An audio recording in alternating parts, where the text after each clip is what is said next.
Welcome to the Tech Report podcast, where we help businesses survive, thrive, and create value. Well, welcome everybody to the Tech Report, the podcast that is all about helping businesses survive, thrive, and create value, especially in our trying environment today. So I'm going to be your host today. My name is Brad Stoller. So today I am really super excited for this episode. We're doing something a little different here. We normally have consultants, experts, and advisors trying to help business owners create value or just give business tips and concepts. I'm not going to say we're not going to do that today, but we're definitely going to do things a little differently today. So we got a great we got a great story today, I guess, from one of our own clients, who grew her medical practice. She went through the acquisition process and moved on to the next chapter of her life.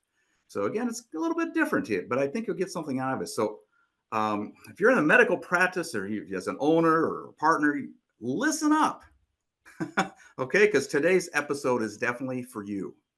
Okay, so our guest today will be able to give advice and insight to business owners because, she actually lived through and did what many of you are going through right now. So her perspective is a real world one. I think many of you have some questions about that you might not have asked yet, but I know what's going on in your mind. So listen up. So our guest today is a retired, that doesn't mean she's old, she's not, okay, but she's a retired podiatric physician and surgeon who practiced in the Denver metro area for over 25 years. She's a 1994 graduate of the Dr. William Scholl College of Podiatric Medicine. She completed her residency at Mercy Hospital, which is my own backyard, in 1996, went on to found Podiatric Associates, and she grew that into a thriving multi-location practice. So after selling her practice and retiring from clinical medicine in 2022, Dr. Cindy transitioned from treating illness to cultivating wellness. And she now focuses on helping high-performing individuals and organizations, align personal well-being with professional vitality. So her core philosophy is that high achievers often face complex challenges, but those challenges don't have to dominate every area of their life. So with the right strategies, it's possible to lead with clarity, energy, and purpose, both personally and professionally. So I'm really excited, and this is just going to be a great episode, and I'm so honored that we have her with us today. So today's guest is Dr. Cynthia Classen. Cindy, welcome to the Tech Report podcast. Hello. So thank you. I'm happy to be here today. Great. So let's start out by just telling our listeners just a little bit about your background. I know, and thank you for giving me the biography. I know you kept it kind of short and you left a lot of things out. I get it. It took me a while to get through that. You've done a lot of things. But let's get the kind of the rest of the story here. So just give us a little bit about your background, how you got started in, podiatry, and what kind of led you to where you are today. Well, hi, everybody. Thank you for having me here, Brad. My whole life, I always wanted to be in medicine. I was very young, maybe 2. My mother said I was 2. What do you want to be when you grow up? A doctor. Why do you want to be a doctor? I just want to be a doctor. This is what you do. That was always my mindset. And that was just my direction. How I got into podiatry was simple, naive, unclear. I was in college and getting to that point where I had taken my MCATs and trying to figure out what specialty I wanted to get into. And I had an uncle who was a dentist. He said, do not be a dentist. He had a great career, but he hated being a dentist. Right. And he basically forbid me from being a dentist. I said, okay, Uncle Doc, I won't be a dentist. He said, you should be an optometrist. And so I did a 4-week internship when I was in undergrad with an optometry office. And I sat in a dark room and I listened to the optometrist said, which is better, A or B? Right. 1 or 2 for 8 hours a day. And by the end of every day, I was sticking pencils in my eyes. And I thought this would be the most horrid thing to do ever. Sorry for any optometrist out there, because I'm sure you love your career. Um, and so I was realizing what I didn't want to do. And I actually happened to meet a rep from one of the schools at a fair or something that was at my school. And I had no idea what a podiatrist was or what they did. But what really resonated with me was sports medicine. Health, sports, fitness is always part of something I was interested in, and surgery. And I thought, really? I could be a surgeon? That Mm, sounds cool. Sign yeah. me up. I mean, it was as simple as that, really. I Yeah. just knew I didn't want to sit in a dark room with patients. And I thought that working with sports medicine and surgery, that is like really how I got there. So fast forward many years, um, when I always wanted to move to Colorado. And so part of my mindset is always thinking 2 years out, 3 years out, who am I going to be when I grow up? And I was able to come out to Colorado, started my private practice, and that's kind of how it all started. Yeah, it sounds cool. So, just a little side note here that I've got kind of a special place in my heart for podiatry. Okay, because my sister-in-law graduated not too far from where you were. She went to Bowling Green, when not too far from where you Mm-hmm. lived for a little while, right? But Yeah. she went to and became a podiatrist, and lo and behold, so right now you don't have no idea how tall I am. So I'm standing on a big box to make it look like I'm 6'5". I'm not 6'5", but I like to play basketball, and I thought I was pretty good, but I realized I'm kind of short. It didn't work out real well. But I do remember when I got a little older, when I probably shouldn't have been playing, I didn't stretch out. I was a little late, and I was dribbling the ball and heard this big pop in the background. What was that? It sounded like somebody slammed a book on the floor. And then I realized there's nobody back there. Then it hit. Ow! So the old Achilles just went bing and ruptured right in half. And I could not move my calf. And I thought, well, that's a little strange. And so I went to an orthopedic surgeon. Immediately, they got me in later. I mean, just a couple hours later, they were operating, which is not normal, but it didn't work. Darn. So I had to go through another operation. But this time, my sister-in-law, the podiatrist, she said, why don't you try this guy that used to work with the Cleveland Indians? Now they're the Guardians. But so he's a podiatrist. And so I went to him, and he had a new procedure that he had tried. I was his third one he ever did it with. So he got to move some tendons around in my foot, and that was a long time ago.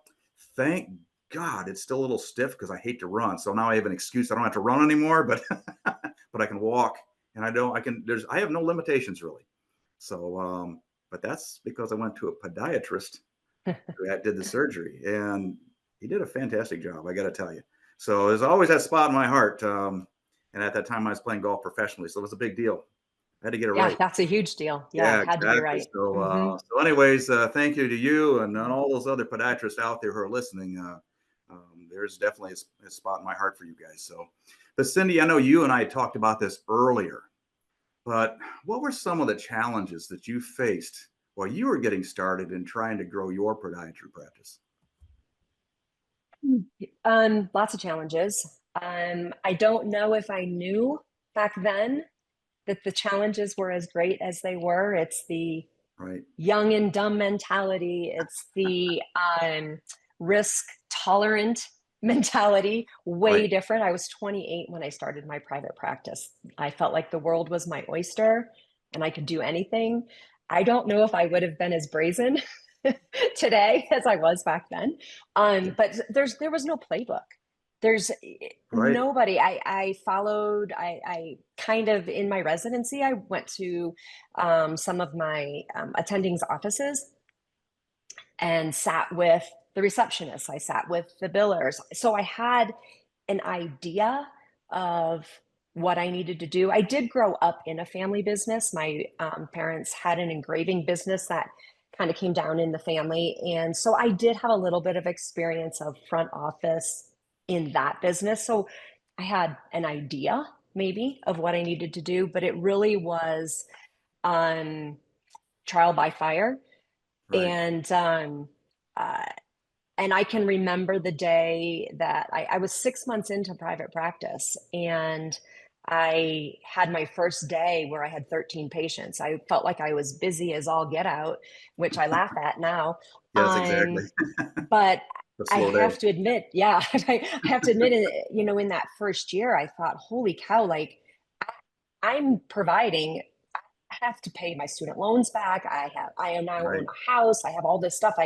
It was scary and it was hard and I was panicked at points. But I did just put one foot in front of the other and figured it out, trial and error. Yeah, exactly. And I don't know, you and I talked a little bit before we start this recording here today, but it is a challenge from the business side for really any medical. It doesn't, you don't have to be a podiatrist, but anybody Mhm. involved in the medical field. I mean, gosh, you got all this education, all this commitment, your residency. I mean, all these things you have to go through. And when you get done,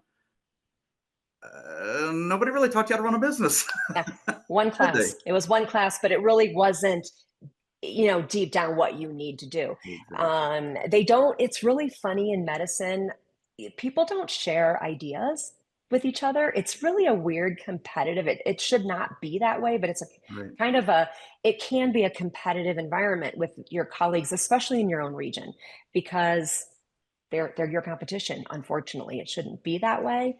There Right. aren't enough of us to go around. But yeah, it is a competitive environment, and people don't share and tell you exactly how to do it. Yeah. So, I mean, obviously you figured it out, been very successful at it. But as you admitted to me, that it was not easy, was it? No, it was A not lot easy. of sleepless nights. There's, oh my Yep. gosh, all those hours, and you get done with a long day. What do you got to do? Go fill out the charts. Go do your charts. Yep. Yeah. Oh Yep. my gosh, it's just like never ending, is it? And then you get up Never and you're ending. tired and you Hmm. get to do it again.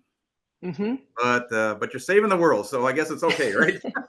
I have to say, as much as you can say how hard it is and how I have nothing but the best feelings and emotions about my career as a podiatrist in clinical medicine and owning my own practice. I will never regret that I took that chance, that challenge, Right. and did it. Yeah, that's fantastic. So I know you ended up selling your practice after you grew Mhm. it. Walk us through, why you thought you would sell, even while you were still young. Your practice is doing awesome. So what kind of made you decide to go down the road of selling? Business was always something that interested me. It was a challenge it's always a challenge to be better, to do better. How can I become the best at what I do? Right. Um, I loved treating patients. There is nothing like the reward that you get out of making someone better. Right. But that only goes so far. Your practice has to actually be financially successful to Right. be able to continue to do what you love to do. So part of my goal, my part of I guess my goal was, not only do I want to be good at treating my patients and having great outcomes for them, but I need to run a good, solid business in order to be able to continue doing what I love to do. Um, And you were very successful in your business. So let's see, you have multi locations. I mean, you fantastic growth.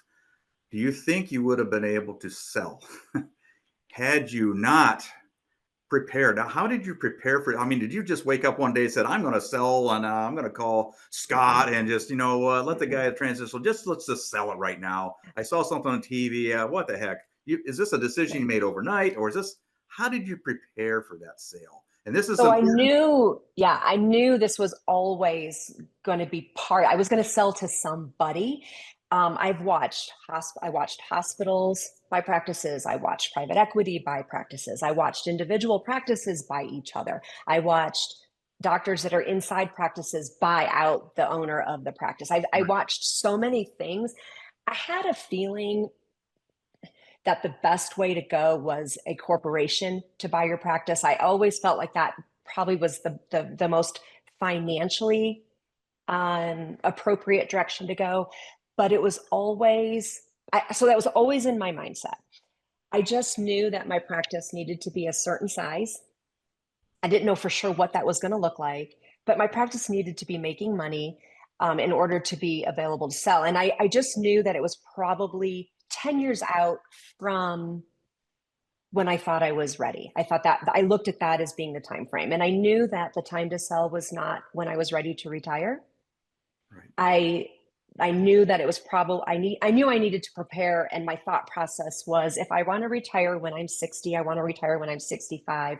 I should start looking at having my practice ready when I'm 50 to 55 to sell. And that was kind of is how it worked out. Yeah, exactly. Now you have a unique position with our podcast because hey, that's what we do. We help, especially in the healthcare. We do some other industries as well, but we're primarily a niche as far as healthcare, as far as helping people like yourself prepare for that. And I know a lot of our listeners may be thinking that, hey, they all should be thinking about their exit strategies, just like you pointed out. We did talk a little earlier. So I'd like you to walk everybody through, whether it's they help somebody like us or somebody, I don't care. You just have to have somebody help them. How were you able to sell your practice at top dollar while actually keeping it quiet for your patients and staff, not to alarm anybody, right? And continue with business as usual.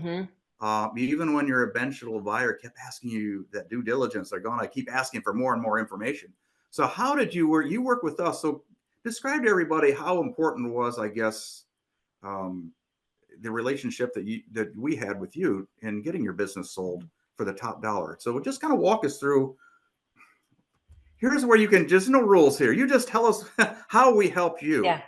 and how important that is. And if you feel why not just do it yourself, I guess. Yeah. Okay. That's a great question. I'm going to walk back first and talk about exit strategy. Anybody that owns a business, I don't care what your business is, you have to have an exit strategy. Yep. I watched my family's business, and this is probably why I always had exit strategy in my brain. My parents' business became not outdated. What's the word I'm looking for? Like there was new technology that kind of replaced them. They never had an exit strategy. Yeah. And so they ended up walking away from a business that if they had just sold it 5 years earlier, or if they had done some things so that they had newer technology or whatever and invested in it, they would not have had to walk away from their business. So that was something that was always in my mindset because I watched it happen to my parents. And I don't think I really understood it until I had my own business, but that was always back here. I always thought about it. So exit strategy, no matter what your business is, you have to have it. That is like crazy important. I was always, I'm very organized. And so always had my charts done. My stuff is filed and organized. And so when it came to the time to thinking about selling, for me, it wasn't a huge uphill battle to come up with all of the due diligence that I needed because I had the data. I just had to pull it out. I knew kind of where it was. I just had to get it. I think that if I did not have you all to help me, if someone doesn't have a broker to help with what is needed, with what you need to get, I don't even know how you would do that by yourself. You guys, we are professionals in what we do. We are professionals in medicine. Do not tell me how to do surgery, but I'm also not going to tell you how to sell my business, right? That would be the We all smart need, approach. Yes. You do yeah, what you do we need to best. stay in our lanes. Right. And you guys knew the market, you knew the players, you knew what with what someone's EBITDA is, what a multiple should look like for the sale of your practice. You guys get it. We're smart, you're smart, but again, we need to stay in our own lanes. And I know that when I sold my practice, you guys paid for yourselves. 100%. And I would never say anything differently than that. And I think it's just so important for people to engage a broker who understands the industry.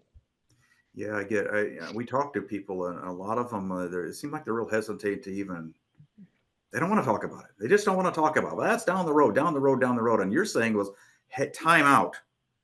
You got to start with the end in mind, don't you? I hear that's what you're saying. And it doesn't mean you have to do it today. But if you have somebody help you, at least put a roadmap on, kind of assess where you're at today. Because I think one of the things that we've noticed, and I know I've noticed this, we talk to doctors or any business owner, I guess, and there's always the type that try and keep income off the books as much as they can so they don't have to pay so much taxes. Yeah. And that bites you in the end, doesn't it? It absolutely bites you in the end. Yeah. Yeah. But there's also some other things too that, my gosh, they think, well, this commission, I don't want to pay commission. I hear there's all these private equity companies. That's changing, by the way. Yeah. Law just went into place. Oregon was the first state to start it. We'll see what happens. But there's all these buyers who want to buy our practice. Why do I need you guys to find me a buyer? I can find a buyer. All I have to do is raise my hand. Of course, you're going to alert every patient you have and all your staff quits, but you go ahead. You try it, right? So that's part of it, isn't it? You got to keep it hush. And that's another question you asked. Yeah, the privacy is super important. But I also, like when I was hiring doctors, I think my staff, my doctors, they all knew I was looking at hiring. I was always open. But when that actually came the time for that to happen, or when I was opening a new office or something, I don't want my staff to be on the roller coaster with me. I don't need them to be thinking about, oh, she might sell. Oh, she might move. Oh, what's this mean for me? I wanted everyone on my staff, the doctors, I wanted everyone to be comfortable, that they knew every day they came in, they had a good job, they had a good place to work. It was a great environment, great patients. Their schedules are loaded, and they're going to go home at the end of the day with making a good salary. And that's all they need to care about. They don't need to care about what's going on in here. They don't need to care about what might happen, what might not happen. And so it's super important to keep things quiet. And my staff was very surprised when I sold. But again, they can be surprised and hear about it right then and there, or they can go on the 5-year roller coaster with you, which is better for them. It's not the 5-year roller coaster. No. And besides that, should you change your mind and want to go farther, you've lost your staff. 100%. Yeah. Yeah. Somebody once told me once that's kind of what we do is kind of very, very similar to like a sports agent. Okay. So you want to do sports medicine, right? Well, all those athletes, you think they go negotiate their own deals. There's sure. They call up if they wanted to play for the Broncos, your area, and say, hey, I'm pretty good at quarterback. What do you think? Yeah, get in line. Or if they have a good sports agent, and especially if they're good, they're not just going to call the Broncos. They're going to shop around and make a case for you, and they're going to do everything they can to promote your attributes, minimize the things you need to work on. In fact, they'll probably tell you what you need to work on so you can work on it better.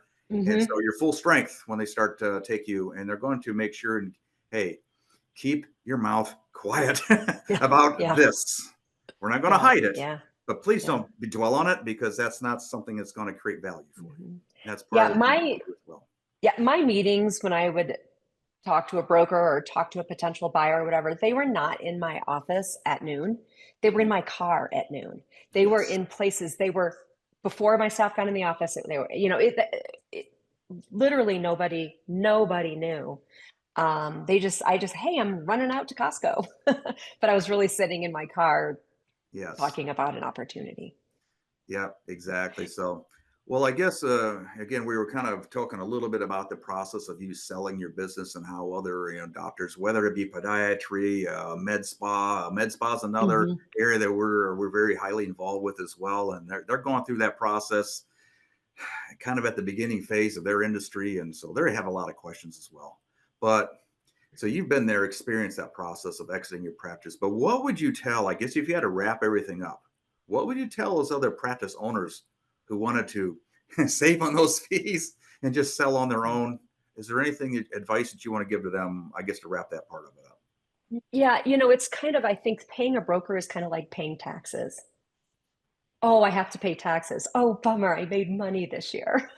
And Oh, I have to pay a broker. Oh, bummer. I sold my practice. I sold it for top dollar because you're not going to get it yeah, if you're going to sell it because I didn't know what that meant. I didn't know what that looked like. And so it's like, oh, bummer. I'm going to pay a broker and I'm going to sell my practice and do well.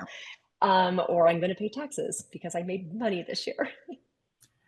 Taxes is something you can't avoid. I mean, you can try and minimize it, but at some point Yeah. you're going to pay.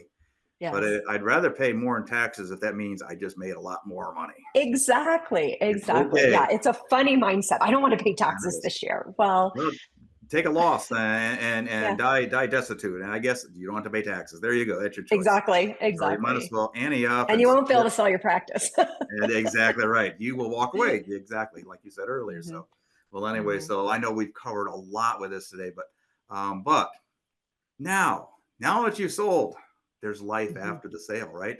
So tell us a little bit Yeah. about your Yeah. after the sale of your practice. And I know this has allowed you to move on to that next chapter, and you are very, very passionate. You're helping people in a different Yeah. way. So tell us what you're up to and how you're helping So, healthcare executives today. so I first, when I sold and I sold and I retired earlier than I had expected. That was in that 10-year plan and it Right. happened earlier. And so that, while you're so excited and this is an amazing opportunity, I thought, holy cow, I think a lot of my self-worth truly was intricately tied to my practice. I loved my practice. We Right. all love our practices. It Right. is who we are. And so it was a crazy dynamic that I had no idea I would experience by walking away on cloud nine that I had just accomplished something that I had always wanted to do. And then Yep. I was lost. And I was like, oh my gosh, this retirement thing, this isn't for me. It's not, it's just, I can golf. Yay. I can work out. Yay. I don't have to set my alarm clock. Yay. But what happens to the other however many hours in a day? Like my brain is going to become mush. Right. And so the one thing I really missed was patient care. I loved helping people. The one thing I was very frustrated about in healthcare was always providing sick care and never providing well care. Right. In medicine, we are getting people unsick, but we're not making them well. Right. And so one thing led to another, led to another, led to another. And I thought, I think I can really tie this, this patient care that I missed so much with well care. And I Right. can tie it into business executives, business ownership, entrepreneurship. And so what I do now, I first will say I believe that there is a huge relationship between personal wellness and professional wellness. If your personal life is well, your professional life is going to be well, and vice versa. They're just, I think if something is wrong in one area, it's going to Yep. roll over into the other area, and it's really important to be well in both areas. Yeah. And so that is what I do today. I work with professional, entrepreneurial, business owners, people who might be struggling in an area. And it might be an area of wanting to sell their practice. They're stressed. They're Oh trying to yeah. figure out what they're going to be. Right. And so we work on personal health and professional health, business health, getting all of that ready. Um, Someone might have a really stressful job. So then, they look at their home life now is very stressful because their job is so stressful. They look at their midsection and it's crazy enlarged because their cortisol is out of control. And I work with people to help get all of that under control. There's just so many different needs that people have, I should say, and that is what I do. So it sounds to me like again the first part of I guess first phase of your medical life was just taking care of people who are broken. Yeah. But Yeah. the second phase now you're sold and you can do even more of what you want. And I know you're passionate about it because you light up when you talk about this. Okay, so I know you're into this. But now you're actually helping them, and it might be helping them more. today than what you're Mm-hmm. able to do with a scalpel or laser. Yeah. Scalpel's an old one, but you get the idea. I mean, this is such a big deal. Um, so hats off. Had I a appreciate what large you're doing. patient population. Yeah, I had a large patient population. They were executive people. They were diabetic. They had really powerful jobs. I was in the operating room amputating parts of their foot. Yeah. And they Yep. needed and people that I think that they would go back to work, their colleagues had no idea what was going on in their life. Right. And I really believe that the professional, like that is just an example of how professional and personal health are so intertwined.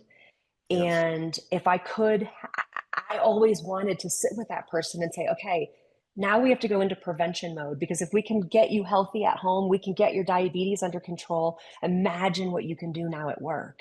And but I couldn't, because my business was just treating the sick. Yeah. Now you kind of are more specialized into health executives, I've noticed. Mm-hmm. So describe, when you say health executives, I mean, who is that? It is really anybody who is in the healthcare world, but it also translates into business owners and entrepreneurship people. Fair enough. So you don't have to be a doctor Mm-mm, mm-mm. to be a Yeah, client of yours. You can yeah. help everybody. You can be a healthcare leader. You can be a healthcare executive, like someone at the hospital. But then again, it doesn't have to just stop there. It is also people who are, like I said, business owners, executives in any level. It can be mid-level executives, because it doesn't matter. It's people that are always looking to get ahead in their industry and are working crazy hard. Um, Everyone is affected by their personal health and their professional health. Yeah, without a doubt. So, well, Cindy, we've covered a lot, a lot today. But what haven't we discussed yet that you feel is really important to anybody out there putting their exit strategy for their business? What do we Mhm. miss? We've already really discussed this, but I just think it's so important. To it needs to be talked about again, and that's exit strategy. Right. It doesn't matter. If you own a business, you have to have an exit strategy. But at the end of the day, even if you are working for IBM as a C-suite executive, you've got to Yeah. have an exit strategy. Um, and and that needs to be thought of when you're 30, 35. Yeah. Like it just has to be part of your thinking, because if you're thinking there, you're naturally going to, on your course to get there, you're naturally going to be um, pulling in all of the details that you need to get where you want to be. Yep. So well said. So, all right, now I'm going to call you Dr. Cindy. So you're probably going to have a few people who watch this who, you've hit some thoughts for them. They may want to reach out to you just about either your experience selling your practice, or maybe they just want to, maybe they want some help with what you're doing right now as far as your coaching. So how can they get in touch with you? So the best way is through my website, which is www.drcindyswellness.com. And Okay, there is a contact form there, and that goes directly into my email. awesome. All right. Well, we made it. Well, thanks again to Dr. Cynthia Classen for spending time with us today and sharing her real life experiences on building, growing, selling, and then, of course, transitioning into the next phase. So, Dr. Cindy, I am just so honored that you came aboard with us today. Thank you so much for having me. This was a lot of fun. Okay, great. I have a feeling we may have to have another episode just on what you're doing today. There's a Okay. lot in there, so we'll see. Stay tuned. All right, Dr. Cindy, and for the Tech Report, I'm Brad signing out.